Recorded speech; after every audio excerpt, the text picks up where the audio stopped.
नमस्कार मित्रों, स्वागत है आपका सनातनी रुद्रांक चैनल पर, जहां हम सनातन धर्म के हर तथ्य को प्रामाणिक स्रोतों से आपके सामने लाते हैं। आज का प्रश्न है, क्या वास्तव में मूर्ति पूजा अंधविश्वास है? तो आइए मित्रों, जानते हैं वेदों और शास्त्रों में इसके बारे में क्या लिखा है। अक्सर लोग ये कहते हैं कि सनातन धर्म में मूर्ति पूजा अंधविश्वास है, लेकिन क्या आपने कभी सोचा है कि वेदों में इसका क्या उल्लेख है? सबसे पहले हम ये जान लेते हैं कि मूर्ति पूजा का अर्थ क्या है। मूर्ति पूजा का अर्थ है साकार रूप में निराकार ईश्वर के प्रति समर्पण। यह कोई पत्थर मात्र की पूजा नहीं, बल्कि उस परम तत्व के ध्यान का माध्यम है। इस संदर्भ में वेदों में क्या वर्णित है, आइए जान लेते हैं।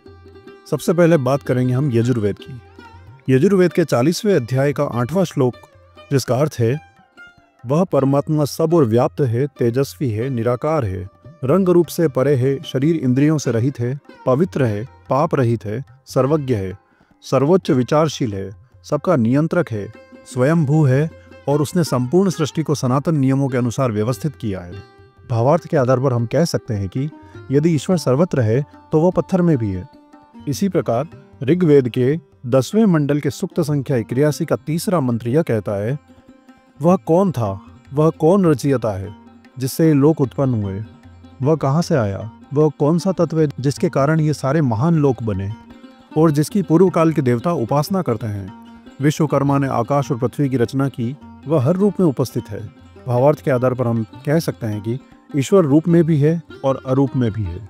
इसी प्रकार अथर्ववेद के 4थे कांड के सूक्त संख्या 1 का 3रा मंत्र कहता है, जो एकमात्र परमात्मा देवताओं के समस्त नामों का आधार है, मैं उसे अपने मन और सहस्त्र भावनाओं के साथ स्मरण करता हूँ।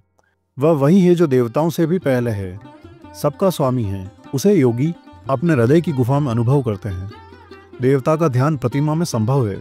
इस प्रकार यह स्पष्ट संकेत है कि ईश्वर की उपासना मूर्ति के माध्यम से की जा सकती है। आइए जान लेते हैं हम इनका शास्त्रीय दृष्टिकोण क्या कहता है।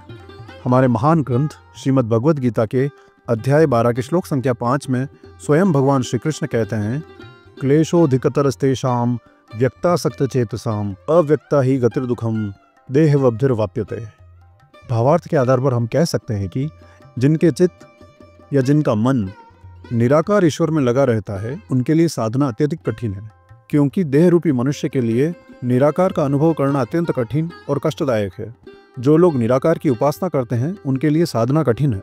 इसीलिए मित्रों, सनातन धर्म में मूर्ति पूजा एक साधना पथ है, जिससे सामान्य मनुष्य परमात्मा से जुड़ सके। स्कंद पुराण और पद्म पुराण में मूर्ति स्थापना और पूजा की विधि बताई गई है।